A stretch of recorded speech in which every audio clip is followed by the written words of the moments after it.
Assalamualaikum warahmatullahi wabarakatuh. Di sini saya akan menjelaskan mengenai materi dengan judul Politik Apartheid di Afrika Selatan. Sebelumnya, perkenalkan nama saya Verina Aula Fadila dengan dosen pengampu Bapak Irfan Lestari, SPD MSI, Program Studi Pendidikan Sejarah dan Sosiologi, Fakultas Pendidikan Ilmu Sosial dan Humaniora, IKIP Budi Utomo Malang. Apa yang akan kita bahas kali ini? Yang pertama yaitu pengertian politik apartheid. 2. Latar belakang politik apartheid di Afrika Selatan. 3. Proses berlangsungnya politik apartheid. 4. Peran Nelson Mandela dalam politik apartheid. 5. Dampak dari adanya penghapusan politik apartheid. Politik apartheid. Apartheid adalah kebijakan politik rasial yang diterapkan di Afrika Selatan pada tahun 1948. Kata apartheid berarti keterpisahan dalam bahasa Afrika, dan itu menggambarkan kaku rasial yang mengatur pembagian antara pelaku minoritas kulit putih dan mayoritas penduduk kulit putih. Dalam sistem apartheid terdapat pemisahan hak dan kewajiban antara ras kulit putih dan kulit hitam yang disahkan melalui undang-undang. Arsitek apartheid Dr. Hendrik Verwoerd saat menjabat sebagai Perdana Menteri Republik Afrika Selatan yang menerapkan ideologi apartheid dikuatkan dengan undang-undang. Hal itu dijabarkan dalam 4 pemikiran. 1. Penduduk Afrika terdiri dari 4 ras, yakni ras putih, berwarna, India, dan Afrika. 2. Putih adalah ras beradab. 3. Kepentingan putih harus di atas kepentingan hitam. 4. Ras putih adalah Afrikaners dan kulit putih berbahasa Inggris. Latar belakang terjadinya politik apartheid di Afrika Selatan. Diskriminasi rasial merupakan salah satu masalah yang sangat besar dan terdapat di beberapa negara seperti Amerika Serikat, Inggris, dan yang paling dominan terdapat di Afrika Selatan dengan politik apartheidnya. Akhir Perang Dunia Kedua, keadaan dunia berupa privilege mulai diasingkan, khususnya privilege itu dikaitkan dengan warna kulit di Afrika Selatan.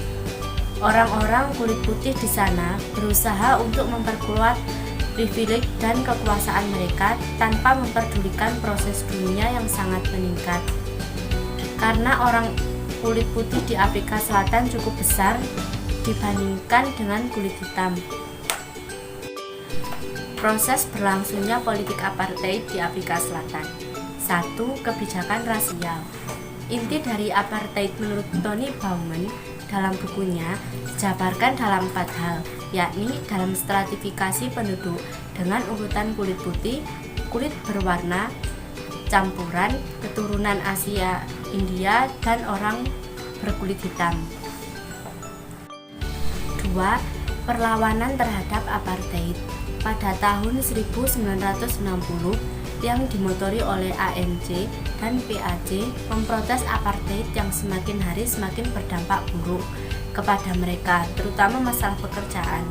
Mereka beraksi di depan kantor polisi Sharpeville, membakar barang-barang, terjadi juga pawai, pemogokan, dan kerusuhan di seluruh negeri. Peran Nelson Mandela dalam politik apartheid. Nelson Mandela merupakan seorang negarawan besar Afrika Selatan, bahkan dunia, yang konsisten terhadap perjuangan menentang rezim apartheid yang rasialis. Peran Nelson Mandela berkaitan dengan politik apartheid di Afrika Selatan adalah memimpin ANC African National Congress sebagai organisasi anti-apartheid, melakukan perundingan terhadap penghapusan apartheid dengan Presiden F.W. de Klerk menjadi Presiden Afrika Selatan setelah runtuhnya apartheid periode 1994 sampai 1999. Dampak dari penghapusan politik apartheid. Masyarakat kulit hitam dan kulit putih di Afrika Selatan dapat hidup berdampingan tanpa adanya pembatasan rasial. Menyebarnya paham anti-rasionalisme di dunia internasional, munculnya kesetaraan terhadap kaum kulit hitam di seluruh dunia. Afrika Selatan mampu menerapkan pembaruan-pembaruan yang berdasar pada keberagaman. Undang-undang Apartheid dicabut pada tahun 1990 dan 1991, yaitu Undang-Undang Pemisahan Fasilitas, Undang-Undang Tanah tahun 1913 dan 1936, Undang-Undang Wilayah Kelompok, Undang-Undang Komunitas Kelompok Berkulit Hitam tahun 1984, dan Undang-Undang Registrasi Populasi tahun 1950. Partai Nasional Terbuka untuk Semua Ras dan ANC sepakat untuk menghentikan seluruh aktivitas terorisme. Di saat yang sama, pemerintah berjanji untuk membebaskan lebih banyak lagi tahanan politik dan untuk memfasilitasi repatriasi sekitar 40.000 mereka yang mengasingkan diri.